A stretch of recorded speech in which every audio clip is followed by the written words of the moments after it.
Well, sorry about that. I had a wee. Well, let's do this.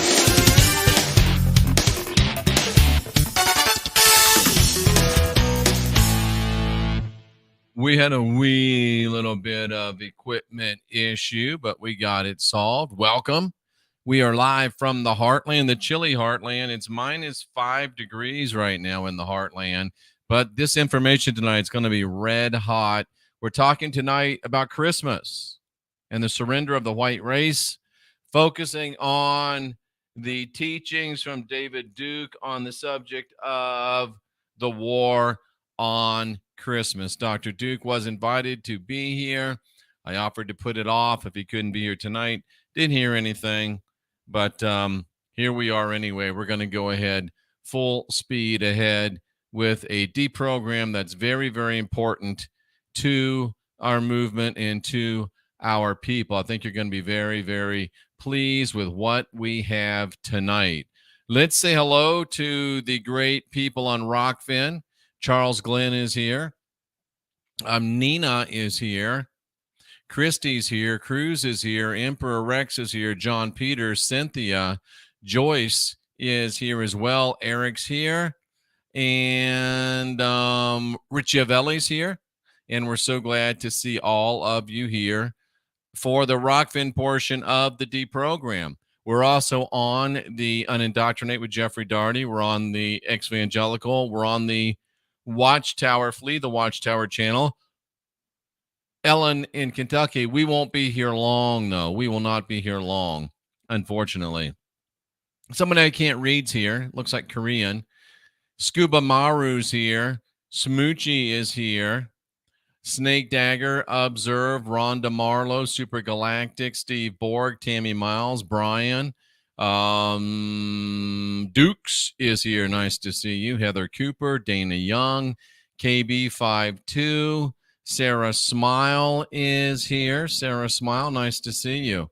Marvin McBride, M. Hernan, and Steve Borg Resistance, both wood stoves ripping in -40. Rowdy Pagan and Estelle Home as well. Jan Semp showing up. 2 trees driving down the highway. Keep it between the lines, my friend. Keep it between the lines. So let's go ahead and jump right in. Bridget's here as well. And yeah, let's go ahead and jump right in. These things in my ears, they work great, but man, sometimes they bug the crap out of me. But hey, that's kind of just the way it is, isn't it? All right, so let's go ahead and jump in as Jack Nelson shows up as well. Let's jump into this. Christmas and the surrender. Estelle's my homie. And the surrender of the white race, focusing on the teachings of David Duke. I'm not opening up the phone lines yet. Take the red pill.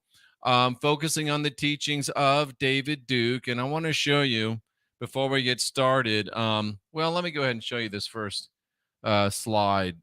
The very first Christmas, folks. When's the very first Christmas? Take a guess. The very first Christmas. How interesting is that? The very first Christmas was recorded on December 25th in Rome. Curious. In AD 336. So let me get this straight. The first Christmas ever recorded was recorded over 300 years after Jesus supposedly died. I find that just a little bit curious. Maybe it's just me, but does anybody else find it a little bit curious that the first Christmas was recorded in Rome in the year 336 when they tell us that Jesus died in like 32, 33 AD? That's a long time. There's a lot of threes in there. 33 AD he died. 336 they had the first Christmas. I'm just saying. It's a little bit odd to me. Tim is a little more emphatic. He says it's a crock of shit for sure. Well, yeah. What happened to my one slide? What happened to my Dr. Duke slide?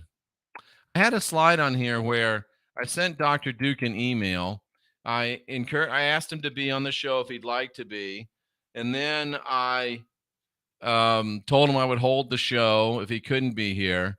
And then I reminded him that I've emailed him about 20 times. And all I ever get from him and I ordered all of his books signed. And all I ever get from him is fundraising letters, which is a little bit odd. But it's a little bit lucky this time. We'll turn lemons into lemonade because we're going to talk from this little flyer that Dr. Duke sent me about Christmas. And we're going to talk from this flyer that Dr. Duke sent me from his Human Rights Report, The War on Christmas. So we're going to come out of those documents today for our deprogram. So we'll get something out of it. How about that? Okay. Again, the first Christmas, 336 AD. I think it sounds awfully crazy, but there's various factors that contributed to the selection of December 25th as a day of celebration. It was 9 months after the date that was linked to the conception of Jesus, something, again, they just thought up out of the blue, which they said was March 25th, which also just happened to be the vernal equinox, celebrated as the Feast of Annunciation, and it was the date of the winter solstice on the Roman calendar. Isn't it odd that they decided to make the birthday of Jesus, they decided to make that on the winter solstice? And then listen to this quotation. The angel Gabriel appeared to Zachariah the day he was chosen by Lot to enter the sanctuary and offer incense, according to Luke chapter 1:9. Zechariah belonged to the tribe of Levi, the Cohens, the priests, the one tribe especially selected to serve as priests. And the date reckoned for this occurrence was September 24. Based on computations from the Jewish calendar in accordance with Leviticus 23, they say that it was the Day of Atonement. That will loom large in our discussion tonight. I don't know, this might be a multi-night discussion, but keep that tucked away in your brain that this whole idea of Christmas goes back to the Day of Atonement. Fascinating. Day of Atonement, Jewish priest, Jewish temple, Jewish holy days. But of course, the Jews have nothing to do with Christmas, according to Dr. David Duke and all the other white identityists, white nationalists, white Christian nationalists. According to Luke 1:26, Gabriel's announcement to Mary took place in the 6th month of Elizabeth's pregnancy. That is, Mary conceived 6 months after Elizabeth. And again, they don't know any of this. They're just making it up. Luke repeats the uniqueness of the timing in verse 36. Again, 3s and 6s. Remember, even the New Testament was written in Hebrew originally. And all of these dates and numbers, the numbers of the verses, the numbers of the chapters, they resonate in Hebrew to bring Hebraic, Habadist, unbalanced magic. And everybody's got a Bible, and most of you got it memorized. It is creating magical vibrations in you and not for your benefit. Counting 6 months, there's 6 again. Hi, Abby. Counting 6 months from September 24, yet another 6. We arrive at March 25, the most likely date for the Annunciation and conception of Mary, if it ever happened in the real world. 9 months, another 6 and a 3, takes us to December 25, which turns out to be a highly reasonable date for the birthday. Really? That's Adam C. English, professor of religion at Campbell University. How you can say all that stuff and then say highly reasonable? No, I'm sorry, but it's not. It's highly speculative at best. The early church fathers, Chrysostom, Augustine of Hippo, do you think he was fat? and Jerome all attested to the 25th of December as the date of Christmas. And the primitive church connected Jesus to the sun, the S-U-N. Hi, Chainsaw. Through such phrases as the Son of Righteousness. The early church writer Lactantius said, the East is attached to God because he's the source of light and the illuminator of the world, and he makes us rise towards eternal life. In the Roman Empire, in which many Christians resided, the winter solstice was marked on December 25. And the early Christian church in Rome was almost to the tune of 99.9% exclusively Jewish. Interesting, isn't it? Interesting, isn't it? In 567, here we go again. 567, the Council of Tours put in place the season of Christmastide. That's where we got the 12 days of Christmas. From Christmas to Epiphany, a new sacred festive season. And they brought along a lot of duties, like you got to have some duties, like fasting. Got to have some duties. This was done in order to solve, listen to this, the administrative problem for the Roman Empire. They had an administrative program, an administrative problem, because they were trying to coordinate solar Julian calendars with the lunar Hebrew calendars of their provinces in the East. In the West, they had people on solar calendars. In the East, they had people on lunar calendars. And it was problematic at best. And did you know that it was so problematic that Christmas declined in prominence for a few centuries? They didn't even start celebrating it until 336, 300 years after he supposedly died.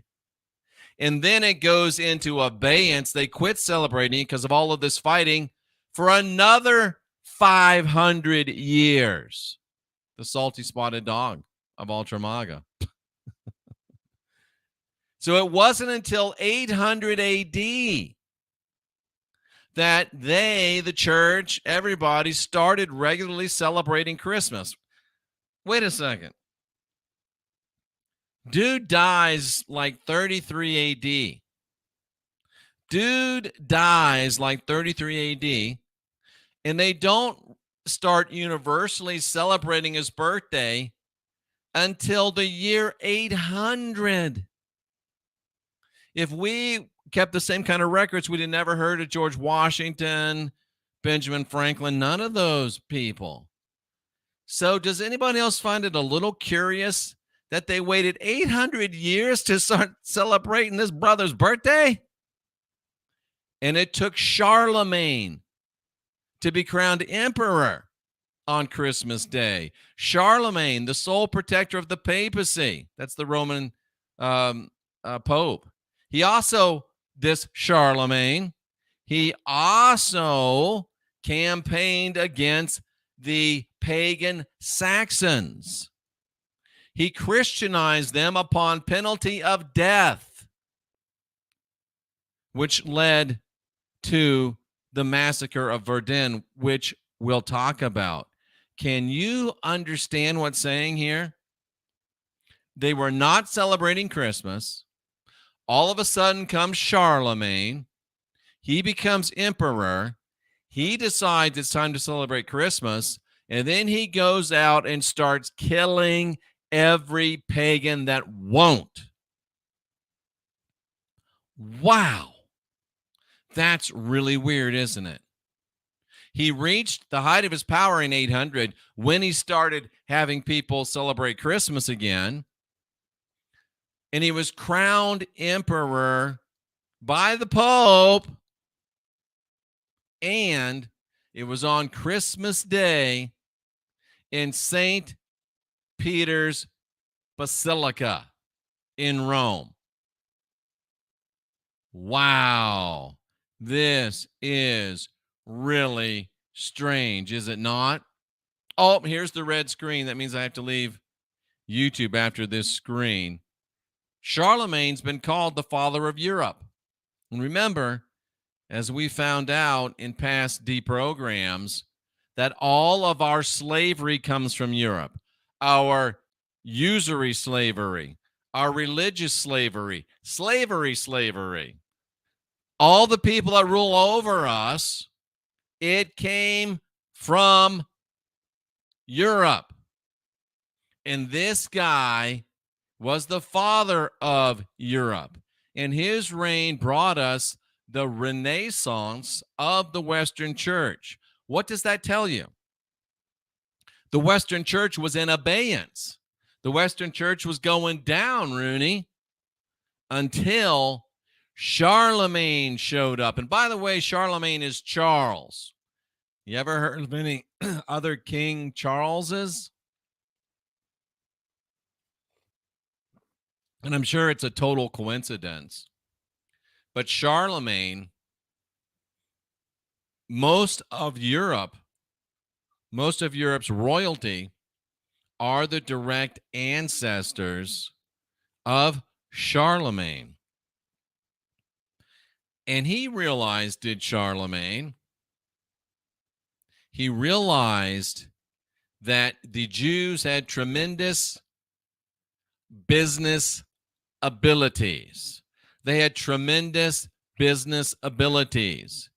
And Charlemagne gave them complete freedom with regard to their commercial transactions. He gave them complete freedom in regard to all their commercial transactions. So he gave the Jewish people complete control of the finances. Wow, that's interesting. Jewish people occupy prominent places in his court. The Jewish Encyclopedia says that. And unless one views defending the West in the context of a Christian triumphalist worldview, then it's very difficult to see why a defender of the West, supposedly Charlemagne, would spend the majority of his adult life and energies waging war against fellow Germanics and Slavs and not the forces that threatened all the nations of the West, of whatever religious denomination, like those of Islam. Wow. Very, very interesting, is it not? Well, guess what? We're going to have to leave YouTube because we're about to get into too much truth. So I salute you at the Exvangelical Hour. Be looking for a new video of me going in and confronting a pastor on Christmas Eve on the Exvangelical Hour channel. I hope that you enjoy that. And we're also going to say goodbye to the Flee the Watchtower channel and be looking for a new video of me going on Christmas Day to a Kingdom Hall and confronting them over some interesting questions that I have.